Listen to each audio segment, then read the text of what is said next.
नमस्कार, राष्ट्रहित में आपका स्वागत है। मैं हूं कपिल मिश्रा और आज राष्ट्रहित में हम बात करेंगे दो मामलों की, जहां पहला मामला ठंड में बढ़ते हुए हार्ट अटैक को लेकर है, तो वहीं दूसरा मामला झांसी का है, जहां पर सेना का जवान सेना में देश की रक्षा कर रहा था, अपनी सेवाएं दे रहा था। उसी समय दबंगों ने उसके प्लॉट पर कब्जा कर लिया और पुलिस मूक दर्शक बनी रहती है। तो चलिए पहले बात करेंगे ठंड को लेकर। ठंड में हार्ट अटैक के लगभग 30% मामले बढ़ जाते हैं। ऐसे में लोगों को और अधिक सावधान होने की जरूरत होती है। अभी हाल ही के दिनों में बात की जाए तो दिल्ली, लखनऊ, कानपुर सहित देश के कई इलाकों में अस्पतालों में सामान्य दिनों की अपेक्षा लगभग 12% मरीजों की संख्या बढ़ गई है। वहीं कानपुर की बात करें तो पिछले 3 दिनों में अटैक पड़ने से 40 लोगों की मौत के मामले सामने आए हैं। कानपुर में ठंड में लोगों की दिमाग की नसें फट रही हैं। अस्पताल पहुंचने से पहले ही मरीज दम तोड़ रहे हैं। हालांकि विशेषज्ञों का मानना है कि जैसे जैसे ठंड बढ़ेगी, मरीजों को उतना ही अधिक खतरा हार्ट अटैक का बना रहता है। दिसंबर 2019 के आंकड़ों को देखा जाए तो बिहार के जमशेदपुर में बीते एक सप्ताह के अंदर कुल 110 लोगों को हार्ट अटैक से मौत की खबर सामने आई थी। वहीं ठंड में हार्ट अटैक का खतरा इसलिए बढ़ जाता है क्योंकि ठंड हमारे शरीर के सिंपैथेटिक नर्वस सिस्टम यानी कि अनुकंपी तंत्रिका तंत्र को उत्तेजित कर देती है। इससे हार्ट अटैक जो होता है, हार्ट जो है, ब्लड का फ्लो बढ़ा जाता है, धड़कन भी बढ़ जाती है, जिससे हार्ट पर ज्यादा कम का दबाव पड़ता है। वही ठंड में धमनियां ज्यादा सिकुड़ती हैं, जिससे रक्त प्रवाह में रुकावट आती है। ऐसे में हार्ट अटैक का खतरा बढ़ जाता है। ठंड में 30% बढ़ जाते हैं हार्ट अटैक के मामले। खासकर शुगर रोगियों को सबसे अधिक खतरा रहता है। वहीं कानपुर के हैलट अस्पताल में एक दिन में हार्ट अटैक से 11 और ब्रेन अटैक से 4 रोगियों की मौत हो गई है। इसके अलावा 3 हार्ट पेशेंट ने कार्डियोलॉजी पहुंचने से पहले ही दम तोड़ दिया। वहीं 8 हार्ट रोगियों ने अस्पताल में इलाज के दौरान दम तोड़ा है। बीते 3 दिनों में 40 लोगों की मौत हार्ट अटैक और ब्रेन अटैक से हुई है।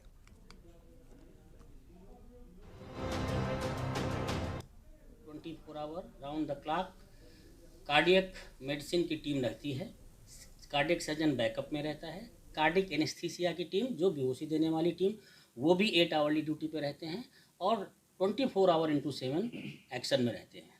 इन समय में जो कोल्ड होता है तो हमारे यहाँ पर पेशेंट की अमूमन जो है कम से कम 5 to 10 टाइम्स अटैक की मरीजों की संख्या बढ़ जाती है। इसलिए ये सब चीज़ों का हम लोगों को पहले से प्लानिंग रहती है और उसके लिए हम लोग पूरा तत्पर रहते हैं कि उस चीज़ को डिलीवर हमें अप टू द मार्क देना है। और अब जीएफएक्स के माध्यम से देखने की कोशिश करेंगे कि आखिर क्यों ठंड में हार्ट अटैक के मामले बढ़ते हैं और क्या सावधानी हमें बरतनी चाहिए। ठंड में इसलिए बढ़ जाता है heart attack, sympathetic nervous system का उत्तेजित करना। हार्ट में ब्लड का फ्लो, धड़कन बढ़ने से हार्ट अटैक पर ज्यादा दबाव पड़ता है। धमनियां ज्यादा सिकुड़ती हैं, जिससे रक्त प्रवाह में रुकावट आती है। सिंपैथेटिक नर्वस सिस्टम को उत्तेजित करना, यह तमाम वजह है। हार्ट में ब्लड का फ्लो, धड़कन बढ़ने से हार्ट पर ज्यादा दबाव पड़ता है। धमनियां ज्यादा सिकुड़ती हैं, जिससे रक्त प्रवाह में रुकावट आती है।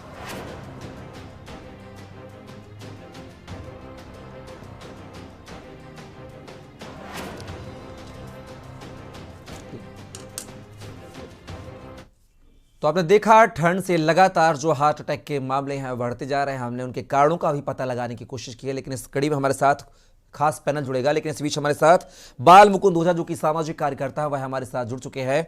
बाल मुकुंद जी, बहुत बहुत स्वागत है आपका राष्ट्रहित में के न्यूज में।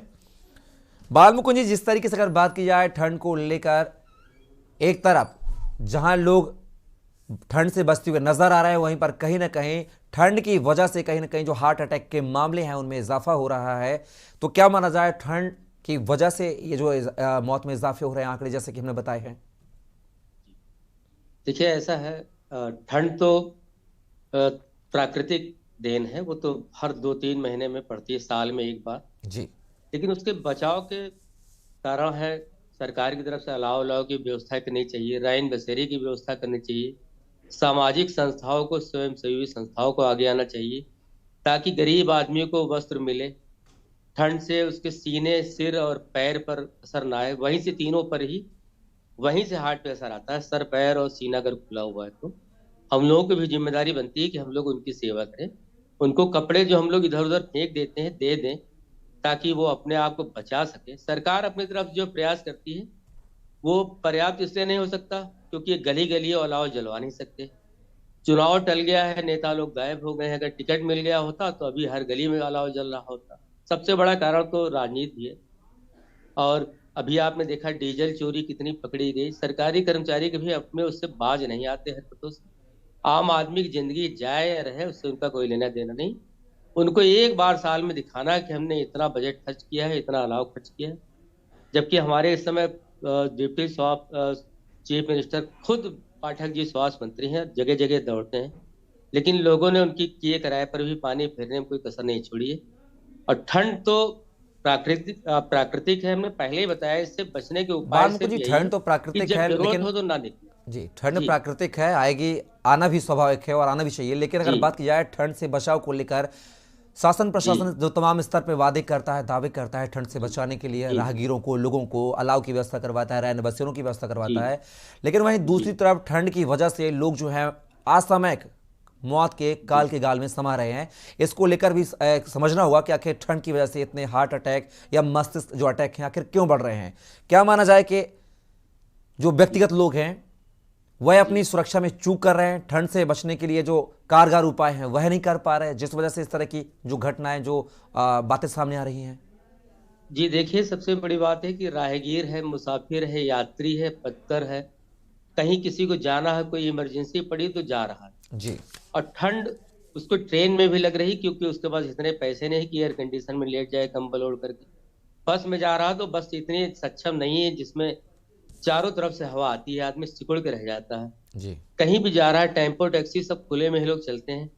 और ठंड से बचाने के जब तक जरूरी ना हो तब तक यात्रा ना करें, और जी। जरूरी हो तभी निकलें। अनावश्यक घूमने से बचें और अपने आप को भी सुरक्षित रखें, ताकि किसी पर ब्लेम ना आए कि सरकार ने नहीं किया। सरकार अपना काम करती है, उसके नीचे की कर्मचारी जो लाखों रुपए तनख्वाह लेते हैं वो लोग नहीं करते। जी। हमारे यहाँ 2-3 ऐसे उदाहरण हैं। रोशन जैकब है, मंडलायुक्त हैं, जी। वो जाती हैं ठंड में भी, पानी में, कीचड़ में भी। नगर आयुक्त हैं लखनऊ में। और एक रैन बसारा बसेरा हमारे यहाँ बना हुआ है परिवर्तन चौक लखनऊ में, जो जी। 12 मास चलता है। ऐसे ही कानपुर, ऐसे पूरे प्रदेश में भी होना चाहिए। लेकिन उसके लिए जरूरत है अपने मन को अपने मन को साफ सुथरा करके मदद करने के लिए, खाली राजनीति के लिए नहीं कि खाली वोट पाना हो। अगर यही चुनाव भी हो रहा होता, होने वाला होता 31 तारीख तक, तो जी। हर जगह ठंड से फिर कोई ना मरता। जी। लोगों को कपड़े भी मिलते, अलाव भी जलता दिखाई पड़ता, सब होता। अब कोई नहीं दिखेगा आपको। जी। लेकिन बाल मुकुंद जी, जिस तरीके से सरकार के ऊपर हम पूरी तरह से आश्रित ना होकर अपने व्यक्तिगत तौर पर, अपने व्यक्तिगत स्वास्थ्य के लिए भी हम कुछ कर जी। सकते हैं। जैसा कि 35 साल से जो ज़्यादा उम्र के व्यक्ति हैं, उनमें कहा जा रहा है जी। कि जी। ठंड में जो उनकी धमनियां हैं वह सिकुड़ जाती हैं, जिस वजह से जी। उनमें जो रक्त प्रवाह है वह रुक जाता है और इसी वजह से उनको जो है हार्ट अटैक आते हैं। तो जी। हमारी नैतिक बिल्कुल। जिम्मेदारी भी है कि हम अपनी ज़िंदगी को सुरक्षित रखें। हम हैं तो हमारा बिल्कुल। परिवार है, हम सरकार के पूरी तरह आश्रित नहीं हो सकते सरकार पर, तो हमारा भी नैतिक जी। कर्तव्य है। क्या कहेंगे पूरे मामले को लेकर? देखिए, बिल्कुल सही कहा आपने। हमारा भी कर्तव्य है कि अगर हमको जरूरत नहीं है तो हम बिना वजह किसी भी कारण से अगर निकल रहे हो जी। तो पहले अपने आप को सुरक्षित कपड़े उपड़े पहन करके, गर्म कपड़े पहन करके, कान और सर को ढक करके, जी। पैर में मोजे वोजे पहने निकले। जी। अभी आपको डॉक्टर लोग इसके बारे में बहुत बढ़िया बताएंगे, वो टेक्निकल और अपने हिसाब से बताते हैं। लेकिन हार्ट अटैक 40 के बाद तो न तो शरीर में खून बनता है हम्म। और न ही हड्डियों में कोई मजबूती आती है, बल्कि धीरे धीरे कमजोर होती जाती हैं धमनियां भी, जी। हड्डियां भी, जी। खून बनना बंद हो जाता है। जी। 40 के बाद वालों को तो बहुत सुरक्षित रहने की जरूरत है। अगर 50-60 पर कर गए हो हम्म। तो बिल्कुल पैक होके निकलें, अगर हम्म। जरूरत हो, नहीं तो फिर ना निकलें। बहुत जरूरी। इतनी ठंड, माइनस में जा रहा है आजकल पूरा प्रदेश। रात में तो जम जाएगी, सारा खून जम जाएगा, सारी हड्डियां आपकी कड़ी हो जाएंगी, कड़क हो जाएंगी, तो आपको जाने और आने से, जान गंवाने से फायदे है कि हमें अपनी भी जिम्मेदारी दे करके, बिल्कुल सही कहा आपने, जी। अपनी जिम्मेदारी पे ही निकलना चाहिए, अपने प्रति भी सचेत रहना चाहिए। बाल मुकुंद जी, जी डॉक्टरों की रिसर्च में यह भी कहा गया है कि सबसे ज़्यादा जो खतरा है वह है जो शुगर पेशेंट है उनके लिए ज़्यादा इसका खतरा बना रहता है ठंडियों में, हार्ट जी अटैक की वजह से या मस्तिष्क अटैक की वजह से। तो क्या जी ऐसे जो अटैक है उनको समय समय पर दवा का सेवन करना चाहिए, डॉक्टरों से अपने सलाह लेना चाहिए ताकि वह इन आने वाली समस्याओं से ठंड में अपना बचाव कर सके? जी कपिल मिश्रा जी, पहले तो मैं ये कहूंगा कि राष्ट्रहित में आपने जीवन दायिनी चर्चा का संवाद किया है। जी। और शुगर से ज्यादा बीपी वालों को खतरा रहता है, बिल्कुल। हार्ट का। अगर बीपी का पेशेंट है तो अपने डॉक्टरों से राय लेकर के, दवा लेकर के साथ चले। शुगर वालों को तो चोट लगने के बाद खतरा होता है, जी। बीपी वालों को तो बगैर चोट के, क्योंकि हार्ट से संबंधित बीपी होता है, जी। ब्लड प्रेशर हाई या लो जो भी हुआ, जी। ठंड को तो झेल नहीं पाएगा। 40-50 से ऊपर है तो बिल्कुल नहीं। तो दवा ववा ले करके निकलें, यात्रा करना हो तो। और खाली घूमने जाना हो तो घूमने का प्रोग्राम बंद करके अपने घर में रहें जी। सुरक्षित। कभी कभी कपिल जी ऐसा भी होता है कि लोग ठंड से बचने के लिए घर में अंगीठी या अलाव जला लेते हैं जी। और सुबह उठते ही नहीं। जी। ये भी होता है, ये भी एक दैवयोग है कि सुबह उठ नहीं पाते, क्योंकि उसी से उनका दम घुट जाता है। हम्म। तो ये तो ईश्वर का प्रकोप है, लेकिन जितना बचा पाए अपने आप को बचाएं, जितना सुरक्षित रख पाए उतना रखें। बाल मुकुंद जी, हमने इस शो में करने से पहले रिसर्च भी की थी, डॉक्टर से सलाह मशवरा भी किया था। कई डॉक्टरों का कहना यह है कि कई बार अमूमन हम ज़्यादा काम करते हैं तो हमारे जो थकान है वह हमें ज़्यादा हो जाती है, जिसकी वजह से अगर बात जी किया तो सीने में दर्द, लंबे समय तक सर्दी खांसी बना रहना भी एक बड़ी बात सामने आ रही है हार्ट अटैक को लेकर। जी जी जी जी, अभी आपने बहुत बड़ा विषय फिर से कुरेद दिया है। जी। अभी जितने भी मौतें हुई हैं, 40 और 42 साल के लोगों को जिम जाते हो, वो भी सब सिने कलाकार थे बिल्कुल। या टीवी कलाकार थे। 40 उन्होंने जरूर ज्यादा जिम कर लिया, वर्क कर लिया वहां पर, चाहे बिल्कुल। रिसाइकलिंग का, चाहे वो स्टेप स्टेप, तो उससे भी खतरा रहता है। उससे भी वो गिरे उठे नहीं, या डांस करते समय गिरे उठे नहीं। जी। तो कोई भी चीज करें, 40 साल से ऊपर जो भी करेंगे, 40 साल से ऊपर क्यों, 28 साल के थे, हमारे सगे भतीजे थे, पीसीएस अफसर थे। जी।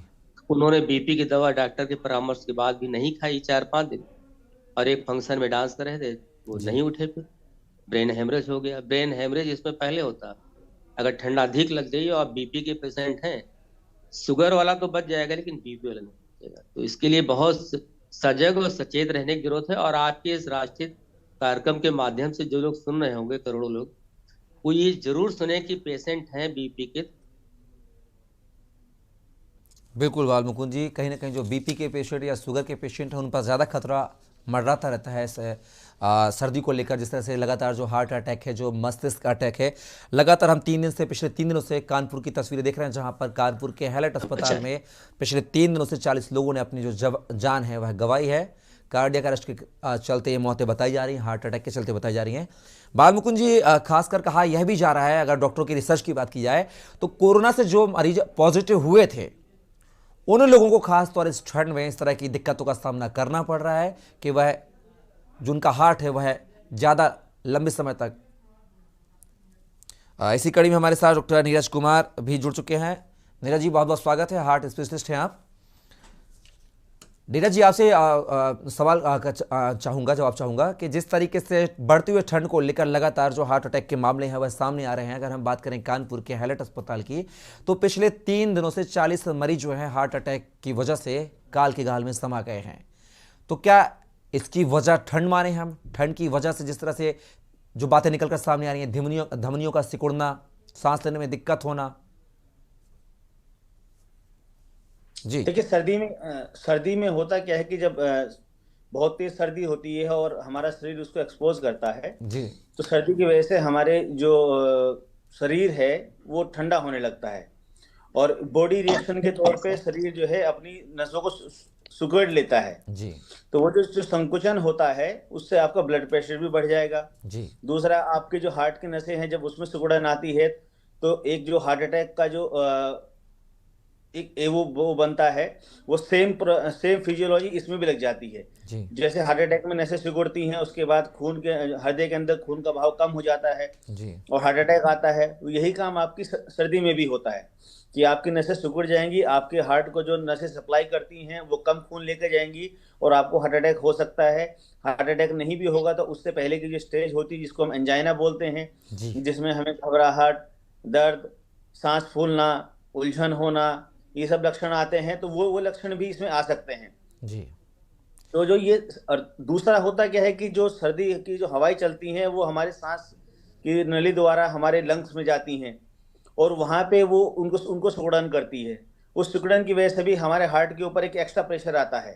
जी तो ये सब चीज़ें हैं जिनकी बचाव करने की बहुत ज़रूरत है और सर्दी में हम लोगों को विशेष रूप से अलग से ध्यान रखना पड़ेगा। इसका ज्यादा असर देखा जा रहा है क्या इस ठंड का, जिसकी वजह से उनको हार्ट अटैक आ रहा है या ब्रेन अटैक आ रहा है, जिससे उनकी उनकी मौतें हो रही हैं? जी बिल्कुल बिल्कुल, क्योंकि कोविड के बाद जो पैथोफिजियोलॉजी शरीर में जो एक आवश्यक परिवर्तन हुए, जी जो कि हार्ट अटैक का मुख्य कारण होता है, हमारी नसों के अंदर जो एंडोथेलियल लाइनिंग होती है, नसों के अंदर जो खून का थक्का ना बने और उनका प्रवाह चलता रहे, जी वो लाइनिंग कोविड की वजह से डिस्टर्ब हो गई। और जी साथ में हमारे शरीर में अत्यधिक थक्का जमने की प्रक्रिया भी बहुत तेजी से होती है। तो ऐसे मरीजों में फिर पोस्ट कोविड पेशेंट्स में हार्ट अटैक का खतरा ज्यादा है सामान्य पॉपुलेशन की तुलना में। तो डॉक्टर त्रिपाठी, ऐसे पेशेंट्स को बचाव के लिए अपने क्या कुछ जतन उपाय करने चाहिए? देखिए, पोस्ट कोविड पेशेंट्स में इसीलिए लगातार लंबे समय तक ब्लड थिनिंग एजेंट्स दिए जाते हैं, खून का थक्का ना जमे इसलिए खून को पतला करने वाली कुछ दवाएं दी जाती हैं, जिसमें रिवैक्साबैन और अन्य दवाएं आजकल आ गई हैं, जो एक किसी फिजिशियन से मिल करके मरीज इनको लगातार ले सकता है। जी और ठंड से बचना है, और अन्य जो कोमॉर्बिडिटीज हैं, शुगर, ब्लड प्रेशर, उनका भी उचित देखभाल रखनी आवश्यक हो जाती है। जी डॉक्टर नीरज कुमार, यह भी कहा जा रहा है कि जिनके माता पिता को पहले से ब्रेन हेमरेज या ब्रेन अटैक या हार्ट अटैक की प्रॉब्लम थी, उनके बच्चों को भी चेकअप कराना चाहिए ठंड के मौसम में, ताकि वह पहले से प्रिकॉशन के तौर पर इन दवाओं का सेवन करें और आने वाले खतरों से अपना बचाव कर सकें। कितनी बात में सच्चाई है? ये सभी के लिए जरूरी नहीं है। जी ऐसा नहीं है कि अगर किसी के पेरेंट्स को इस तरह की समस्या हुई है तो वो बच्चों में भी होगा। जी ऐसा नहीं है, क्योंकि ये जो चाहे ब्लड प्रेशर की बीमारी हो, और काफ़ी पेशेंट्स होते हैं डायबिटीज़ के जिनके माता पिता को नहीं होता है।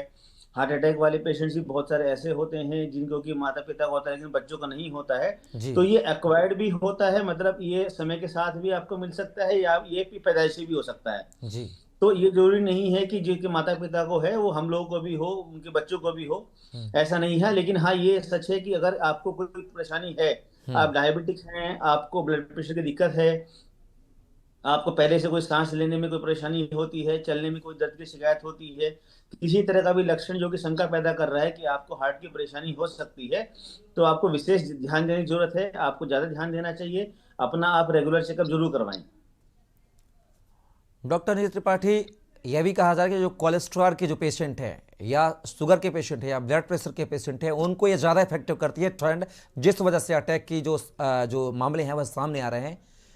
उनको लेकर क्या कुछ जतन उपाय करने होंगे ऐसे पेशेंटों को लेकर जो कोलेस्ट्रॉल या शुगर या फिर बीपी जैसा के मरीज हैं? जैसा जैसा कि पहले बात हुई, इनको कोमॉर्बिड कंडीशंस कहते हैं। जी हार्ट पेशेंट्स में यूजुअली शुगर और ब्लड प्रेशर, ये दोनों अर्ली प्रोग्रेशन ऑफ डिजीज कराती हैं। कम उम्र में ही ये बीमारियां हार्ट से संबंधित होने लगती हैं, अगर व्यक्ति को लंबे समय से शुगर या अनकंट्रोल्ड हाइपरटेंशन रहा।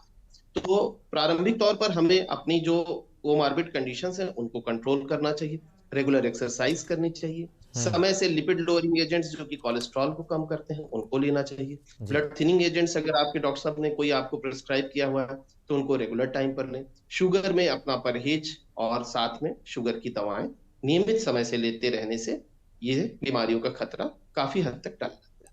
चाहिए। और इसी कड़ी में हमारे साथ कानपुर संवाददाता मधुर मोहन अभी हमारे साथ जुड़ चुके हैं।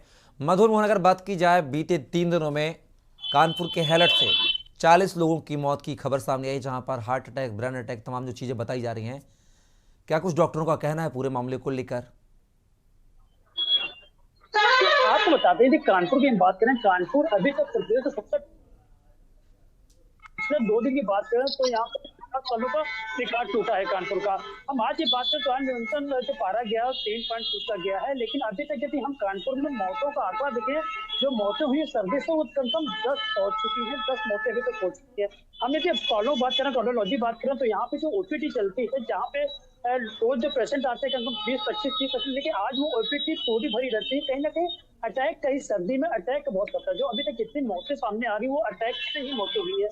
डॉक्टरों को साफ कहना है, जितने भी लोग आ रहे हैं दिखाने, जो भी पेशेंट आ रहे हैं मरीज, उनका साफ कहना है कि अपना बचाव करिए खुद, क्योंकि कहीं ना कहीं सर्दी का प्रकोप बहुत बढ़ रहा है। और सबसे ज्यादा जो बीपी जिनके है और जिनका शुगर है, उनको साफ हिदायत दे रहे हैं डॉक्टर जी कि अपना शुगर कंट्रोल करें, अपना बीपी कंट्रोल करें। उसके लिए उनको दवा दे रहे हैं, प्लस उनको हिदायत दे रहे हैं कि सर्दी से बचाव करें। जी अब मधुर, अगर बात की जाए डॉक्टरों की, जो स्वास्थ्य महकमा है उसने क्या इंतजाम किए जब इस तरह के मरीजों की संख्या इजाफा हो रहा है, ज्यादा आ रहा है मरीज, तो उसको लेकर, बचाव कार्य को लेकर स्वास्थ्य महकमे की क्या कुछ तैयारी कानपुर में नजर आई?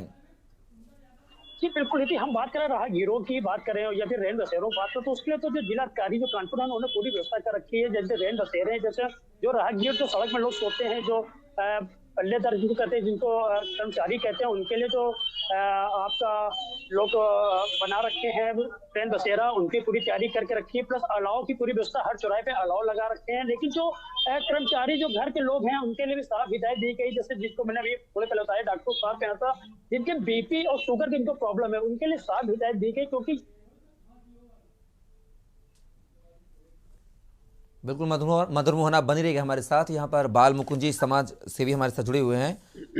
बाल मुकुंद जी, अगर बात की जाए जिस तरीके से ठंड की वजह बताई जा रही है, सड़कों पर हमने देखा होगा रिक्शा चालक, राहगीर जो रात अपनी सड़कों पर गुजारने को मजबूर है, एक चद्दर के सहारे, ना तो उनको कंबल मिल पा रहा है, मुहैया कराया जा रहा है, ना ही अलाव की व्यवस्था जो है कहीं कहीं पर देखी जा रही है, बाकी पूरी तरह से जो अलाव की व्यवस्था वह भी नदारत है शहर से। तो क्या ऐसे लोगों को बचाव के लिए सरकार की जिम्मेदारी है कि ऐसे लोगों को ठंड से बचाया जाए? चूंकि जिस तरीके से जो रिपोर्ट सामने आ रहा है, रिजल्ट सामने आ रहा है, हमारे सामने आ रहा है कि हार्ट अटैक जो हो रहा है ठंड की वजह से हो रहे हैं, ऐसे में सरकार जिम्मेदारी सरकार की बनती है। जी बिल्कुल बनती है। अगर रिक्शा चालक है, उसके पास रहने के स्थान नहीं, रात में फुटपाथ पर लेटता है, जी, तो सरकार की जिम्मेदारी बनती है कि रैन बसेरे में उसको ले जाके पहुंचाए, दिखाएं, उसको कंबल दे। लेकिन बहुत जगह ऐसा भी होता है कि कंबल ओढ़ करके लोग फिर उसके बाद बेच करके 100-150 रुपए में गांजा पी लेते हैं। कुछ ये लोग तो रात में इतने हैबिचुअल होते हैं कि अपने तमाम लोगों को लिटा देते हैं कि सबको 50-50 देंगे जी, एक 2-2 कंबल रात। और दूसरा, डॉक्टर साहब ने इतनी, डॉक्टर नीरज कुमार और डॉक्टर नीरज त्रिपाठी जी ने अपनी बहुत बहुमूल्य राय दिया है जी। और एक मेरा छोटा सा सजेशन है, क्योंकि मैं भी 60+ हो गया हूँ, तो जब भी नहाए तो ठंडे पानी से नहाने की जरूरत नहीं, बहादुरी नहीं ठंडक में, गुनगुने पानी से नहाए। और ठंडा पानी पीना भी बहादुरी नहीं, गुनगुना पानी पिए जी। रात में लेटने से पहले जरूर 1 लीटर पानी पिए गुनगुना, अगर अपने आप को बचाना चाहते हैं हार्ट अटैक से। बिना वजह सड़कों पे मत निकले। और रिक्शा चालक और मजदूर और दिहाड़ी मजदूर की जिम्मेदारी सरकार की है। अगर कोई उससे ठंड से मरता है तो उसकी गवर्नमेंट जिम्मेदारी बनती है, उनको रैन बसेरा को ले जाके वहां ठहराए और उनको बचाए, उनको कंबल दे जी। बिल्कुल, कहीं ना कहीं सरकार की भी जिम्मेदारी है, नैतिक जिम्मेदारी, और हमारी और आपकी भी नैतिक जिम्मेदारी है कि हम और आप जो है ठंड से बचाव को लेकर तमाम जो इंतजाम हैं करें।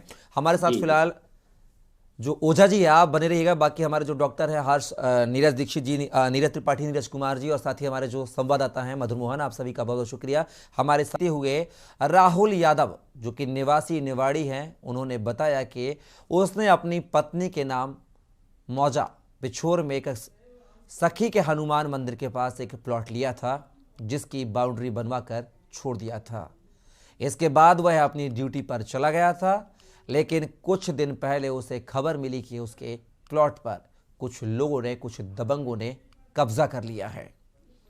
इस पर वह छुट्टी लेकर फिर आया और प्लॉट पर पहुंचा। कब्जा करने वाले से संपर्क किया तो उसने कहा कि यह प्लॉट उसका है, अब इसे भूल जाओ। फौजी राहुल ने बताया कि उसकी पत्नी के नाम पर इस प्लॉट की रजिस्ट्री है, जिसका दाखिल खारिज भी हो चुका है, लेकिन विपक्षी कुछ सुनने को तैयार नहीं है, उल्टा उसे धमका रहे हैं। फौजी राहुल ने प्रशासन व पुलिस से न्याय की गुहार लगाई है।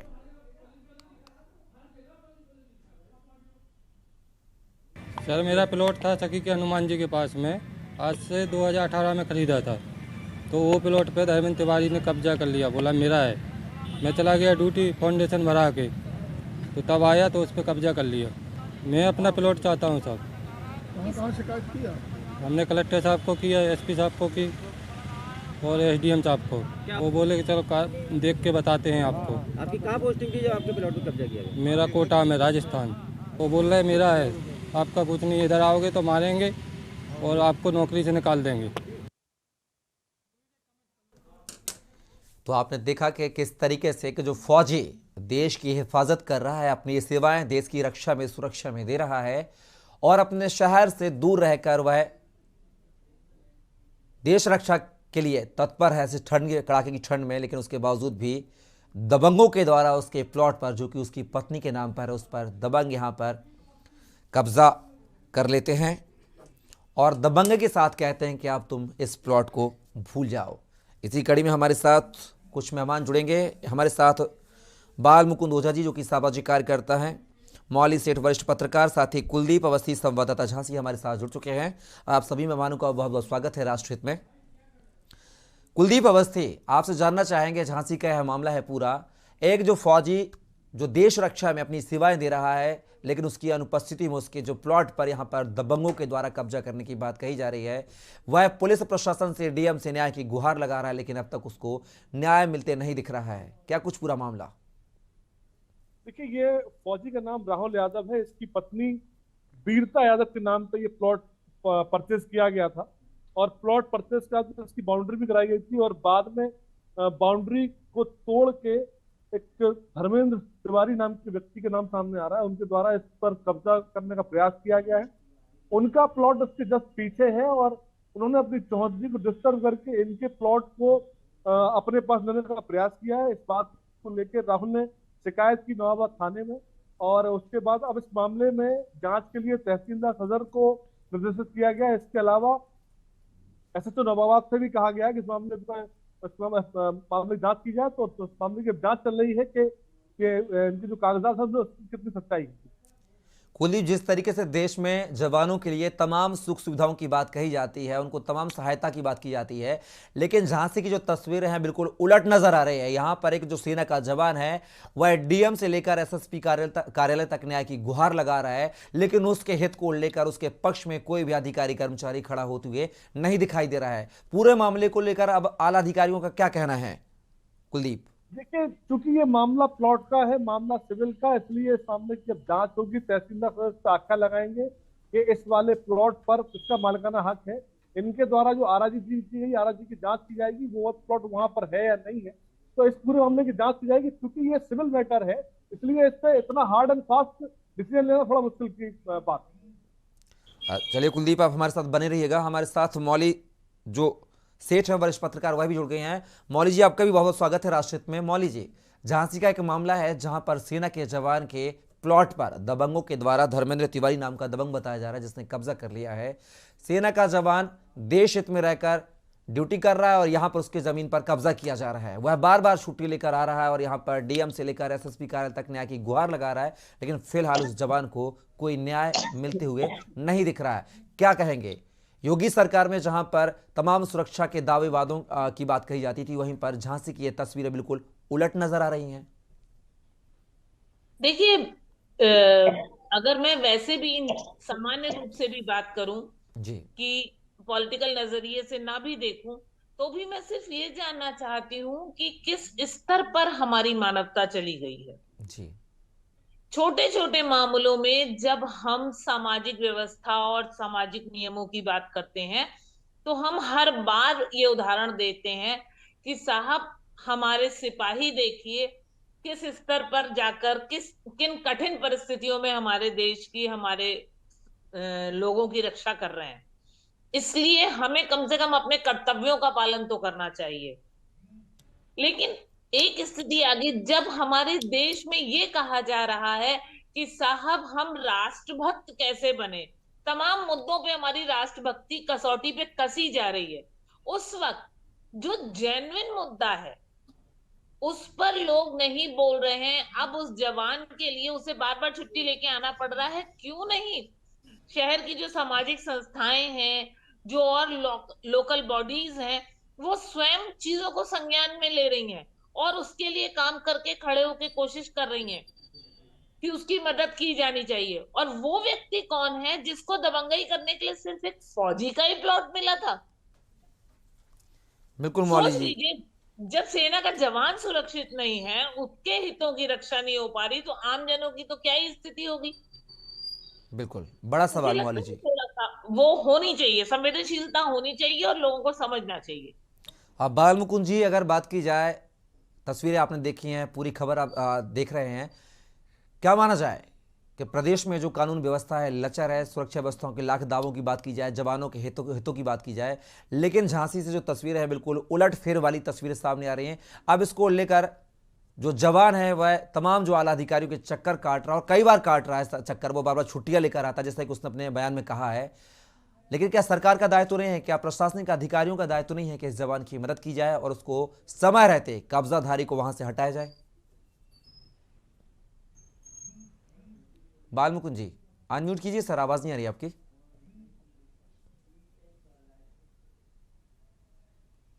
बाल मुकुंद जी आपकी आवाज नहीं आ रही है, अनम्यूट कीजिए।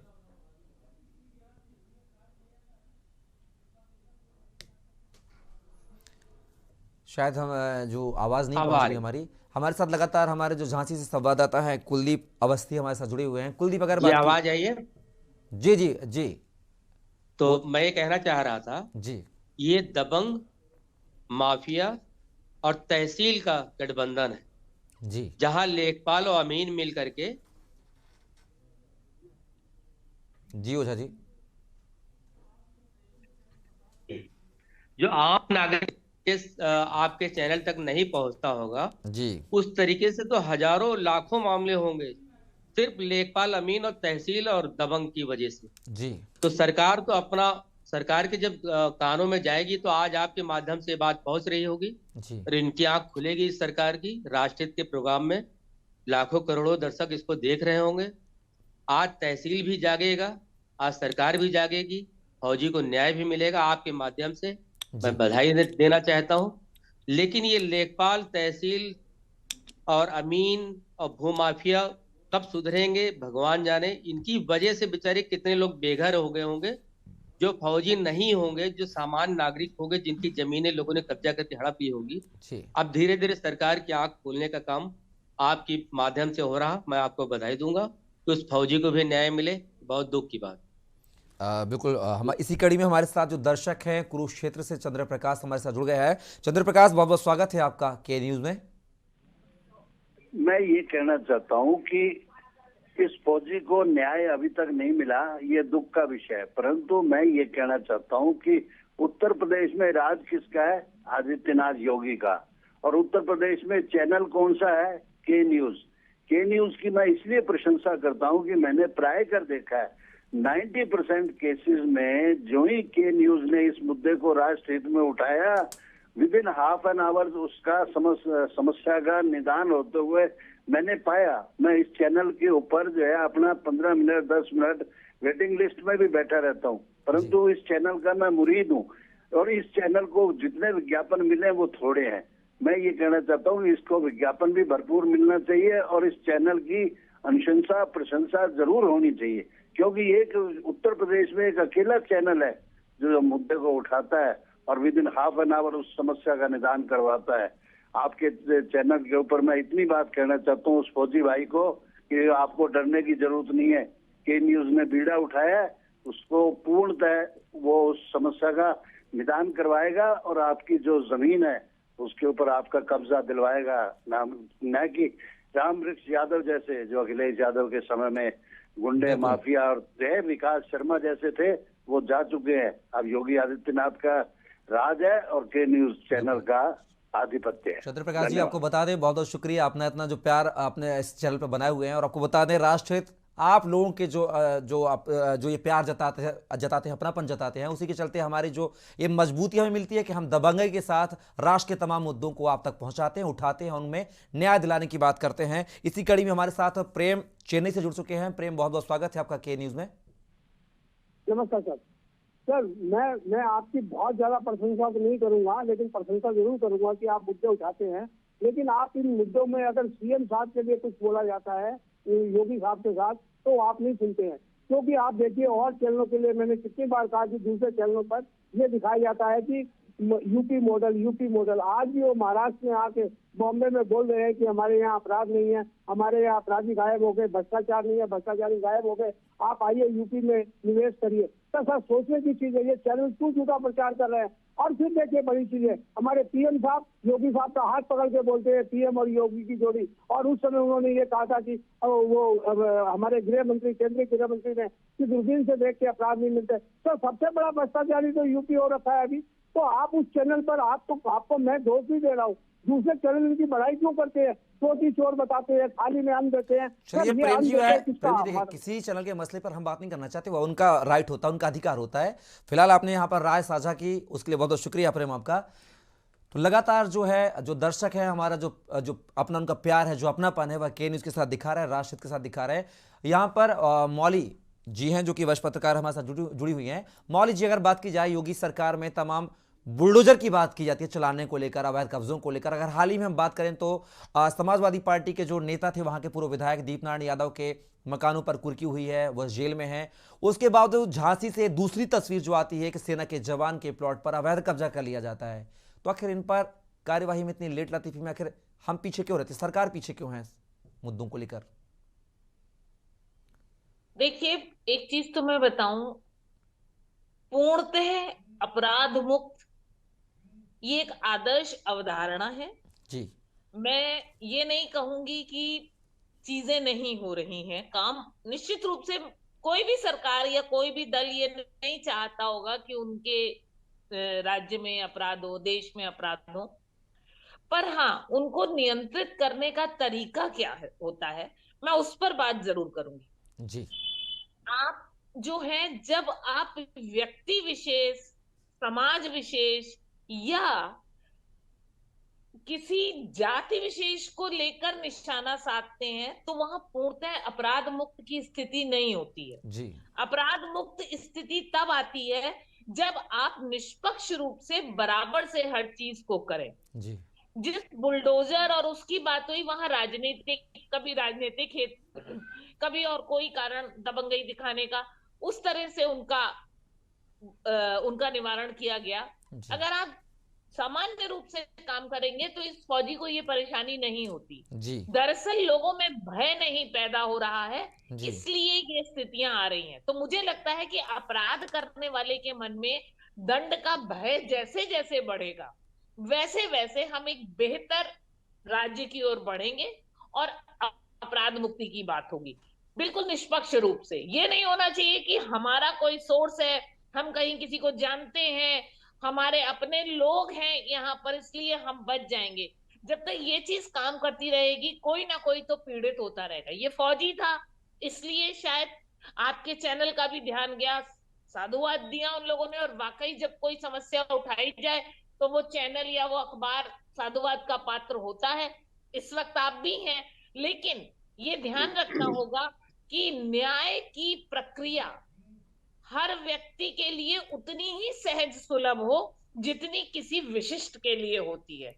न्याय विशिष्टों के लिए ना हो तो अपने आप समस्याएं सुलझने लगेंगी। बिल्कुल मौली जी, यही तो तस्वीर बयां कर रही है कि विशिष्टों के लिए न्याय नहीं। अगर ये फौजी जो है विशिष्ट होने के बावजूद भी दर दर तक न्याय के लिए भटक रहा है, यह बड़ा सवाल का निशान है सरकार पर और जो वहां के स्थानीय अधिकारी कर्मचारी हैं उन पर भी। फिलहाल हमारे साथ एक दर्शक जुड़े हुए हैं, गिरीश शुक्ला कानपुर से। गिरीश जी, बहुत बहुत स्वागत है आपका के न्यूज में।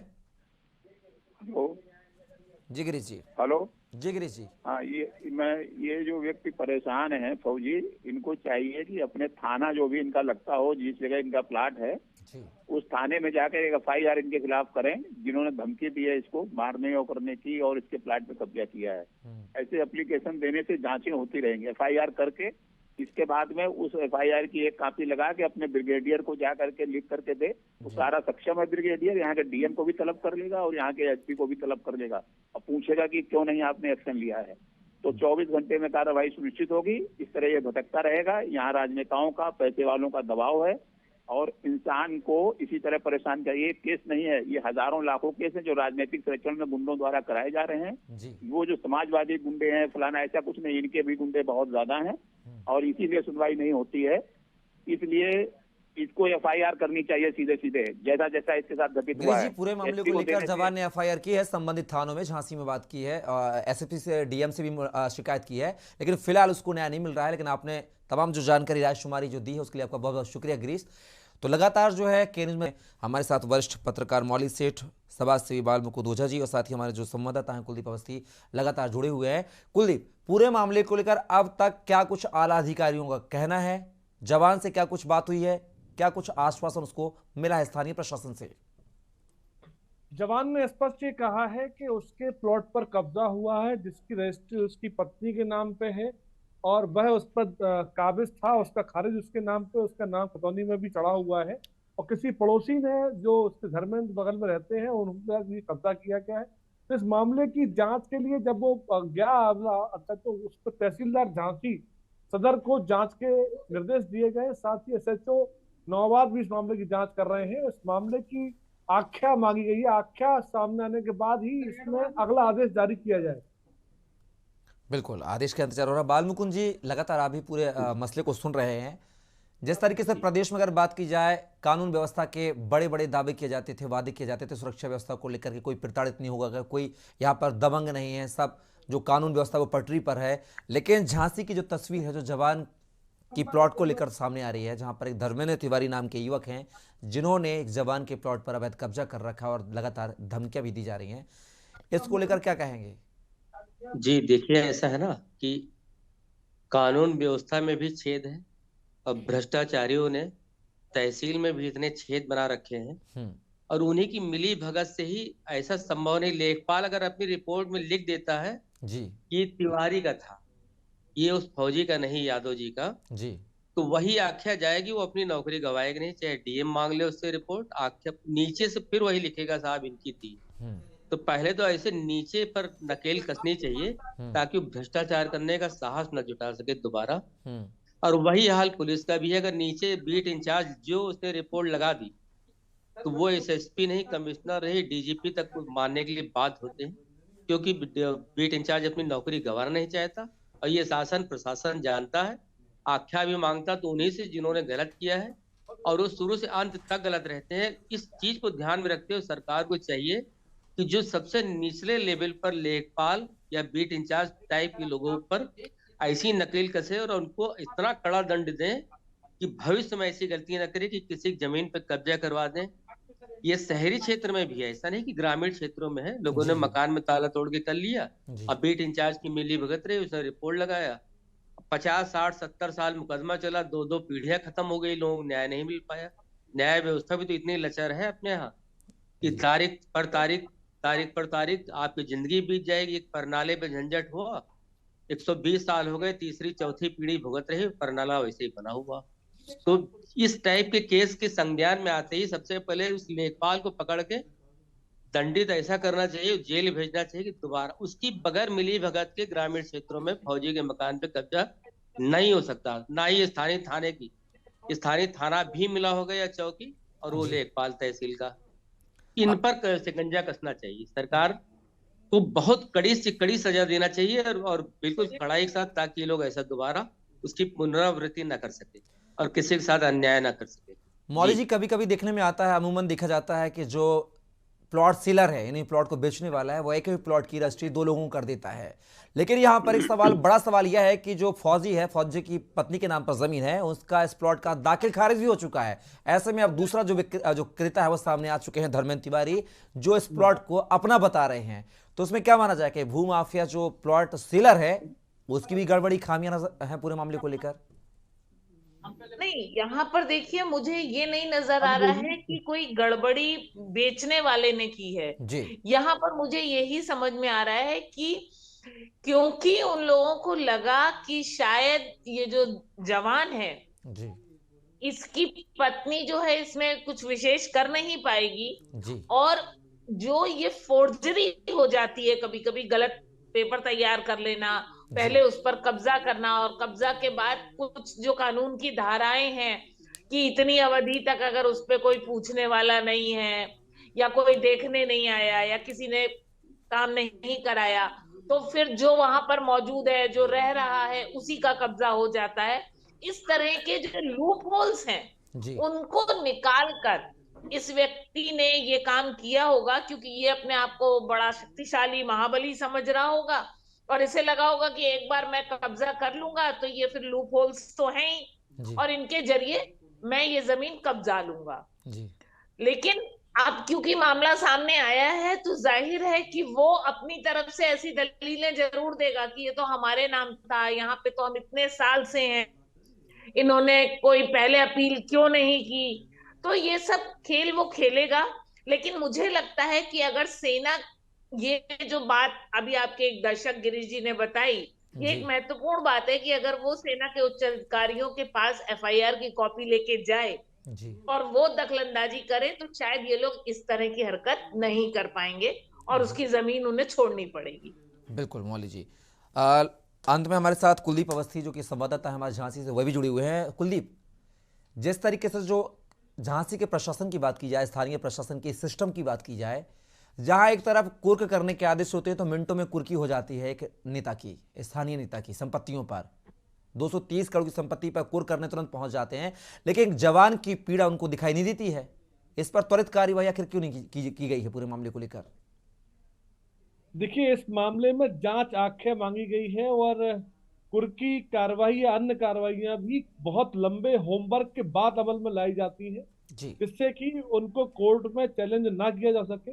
एक बहुत लंबा टाइम लगता है, उसके बाद जाके ये इस तरह की घटना मामले सामने आते हैं कि कुर्क कैसी कार्रवाई। अब अगर बात करते हैं इस वाले प्लॉट की, तो इस प्लॉट के बारे में तहसीलदार इसकी मामले की जांच कर रहे हैं, इसकी आख्या सामने आएगी। और सबसे बड़ी बात यह है कि इस वाले प्लॉट पर इनकी जो पूरी बाउंड्री थी, उस बाउंड्री को ब्रेक करने का ये आरोप लगा रहे हैं, क्योंकि ये मामला अभी संज्ञान में तब आया जब इन्होंने अपनी पूरी बात रखी और जब अधिकारियों के पास गए अपनी बात जाकर रखी है इन्होंने। अब इनके कागजात, इनको जिसने प्लॉट बेचा है उसके कागजों में कितनी ताकत है, इन सब बातों की जांच करनी होती है, क्योंकि इसमें दोनों लोग हित जुड़े हुए हैं। और इसके अंदर जिसने इनको प्लॉट बेचा है उसके नाम ये जमीन थी या नहीं थी, ये भी एक बड़ी बात है। तो इन सारी बातों की आख्या मंगाई जा रही है। तहसीलदार दोनों पार्टियों को बुला के उनके कागजात मंगा रहे हैं, जिससे कि ये स्पष्ट हो पाए कि ये जमीन का सही मालिकाना हक किसके पास में है। इसके अंदर भी सबसे बड़ी बात यह है कि पुलिस के पास में किसी का कब्जा हटाना, कब्जा दिलाना, कहीं से भी उनके पास ही पावर नहीं होता है। उनके पास केवल पावर होता है शांति व्यवस्था कायम करने का, कि कोई व्यक्ति झगड़ेगा नहीं, लड़ेगा नहीं, उन्माद फैलाएगा नहीं। प्लॉट फौजी भाई का है या प्लॉट जो धर्मेंद्र है, जो दबंग है, उसका है, इस बात का निर्णय न्यायालय करेगा। लेकिन शांति व्यवस्था के मद्देनजर पुलिस दोनों पक्षों की कार्रवाई 145 के अंतर्गत कर सकती है। चलिए, आप सभी मेहमान हमारे साथ जुड़े, इस चर्चा में आपने भाग लिया, उसके लिए बहुत बहुत शुक्रिया आप सभी के मेहमानों का। तो राष्ट्रहित में आज हमने दो मुद्दों को लेकर चर्चा की है। पहला, बढ़ते ठंड को लेकर, बढ़ते हुए हार्ट अटैक के जो मामले हैं उनसे बचाव को लेकर, कैसे आखिर उनसे जो हमारे आम नागरिक हैं बचाव करें, ठंड से बचाव करें। और दूसरा मुद्दा हमने बात की है झांसी के एक ऐसे जवान की जो सेना में रहकर देश की रक्षा करता है, लेकिन वह अपने प्लॉट की सुरक्षा नहीं कर पा रहा है, लिहाजा अधिकारियों के बार बार चक्कर लगा रहा है। लेकिन देखना होगा कि अब राष्ट्रहित में के न्यूज़ ने इस जो मुद्दे को प्रमुखता से उठाया है, देखना होगा कि क्या जवान को न्याय मिलता हुआ दिखाई देगा या नहीं, ये देखने वाली बात होगी। फिलहाल के लिए राष्ट्रहित में बस इतना ही। मुझे दीजिए इजाजत, नमस्कार।